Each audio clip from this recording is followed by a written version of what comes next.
नमस्कार। आज म तपाईहरुको समक्ष चाहिँ माइक्रोसफ्ट एक्सेल अन्तर्गत र्याङ्क फर्मुलाको बारेमा चाहिँ जानकारी दिन गइरहेको छु। र्याङ्क फर्मुला हामीले विशेष गरी कुनै स्कुलमा चाहिँ स्टुडेन्ट्सहरुको चाहिँ र्याङ्किङ गर्ने चाहिँ युज गर्ने हुन्छ। र्याङ्किङ गर्दा चाहिँ कुन स्टुडेन्ट फर्स्ट आएको छ, सेकेन्ड आएको छ भनेर चाहिँ हामीले सजिलैसँग चाहिँ छुट्याउन सकिन्छ। र्याङ्किङ फर्मुला जान्नको लागि सर्वप्रथम हामी चाहिँ सर्च बारमा गएर चाहिँ माइक्रोसफ्ट एक्सेल भनेर चाहिँ टाइप गर्छौं।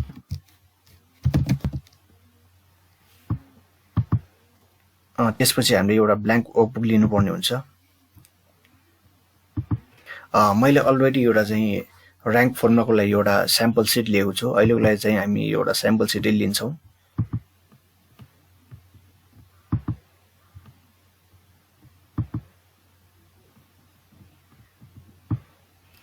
यसमा चाहिँ मैले चाहिँ roll number, name of student, percentage, rank भनेर चाहिँ टाइटल चाहिँ दिएको छु। अब हामीले चाहिँ यो 7 जना स्टुडेन्ट्समा चाहिँ को स्टुडेन्ट चाहिँ फर्स्ट, सेकेन्ड, थर्ड आएको छ भने चाहिँ छुट्याउनको लागि चाहिँ यसमा र्याङ्कमा चाहिँ पहिला सर्वप्रथम हामीले इक्वल्स टु हालेर चाहिँ र्याङ्क टाइप गरेर चाहिँ यसमा चाहिँ हामीले डबल क्लिक गर्नुपर्ने हुन्छ।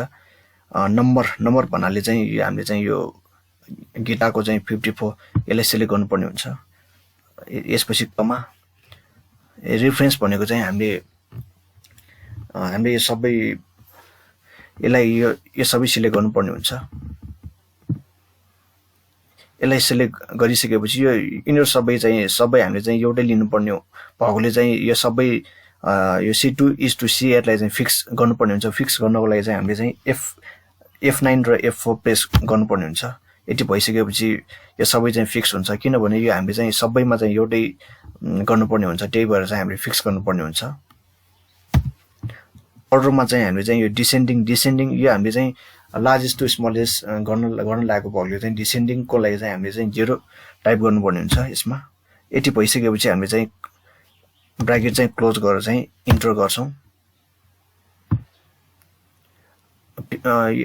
गीताको हाम्रो र्याङ्किङ चाहिँ 7 आएको छ।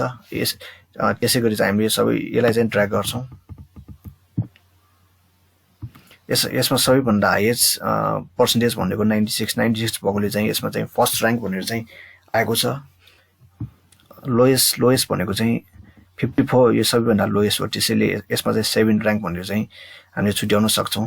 अब इन केस हामीले चाहिँ यति भइसकेपछि हामीले सपोज अरु पर्सेन्टेज गर्दा पनि यसले सजिलैसँग चाहिँ हाम्रो र्याङ्किङ चाहिँ छुट्याउन सकिन्छ। सपोज हामीले चाहिँ यसमा चाहिँ पर्सेन्टेज 12 मात्र हाल्छौं। 12 हालिसकेपछि यसमा चाहिँ 7 र्याङ्क भनेर चाहिँ यसले सजिलैसँग चाहिँ फर्मुला एप्लाई हुन्छ।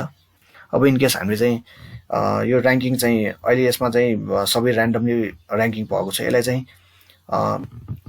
चाहिँ हामीले चाहिँ फर्स्ट, सेकेन्ड, थर्ड गर्नु पर्यो भने चाहिँ यो सर्ट एन्ड फिल्टर यसमा जानुपर्ने हुन्छ। यसमा गइसकेपछि हामीले चाहिँ यो 1 2 3 4 भन्नाले स्मलेस्ट टु लार्जेस्ट हो। त्यही भएर चाहिँ हामीले यसमा चाहिँ क्लिक गर्छौं। यसमा क्लिक गरिसकेपछि एक्सपान्ड द सिलेक्सन यसलाई चाहिँ हामीले सर्ट गर्नुपर्ने हुन्छ। यति सर्ट गरिसकेपछि हामीले चाहिँ सजिलैसँग चाहिँ र्याङ्किङ चाहिँ हामीले चाहिँ पाउन सक्छौं।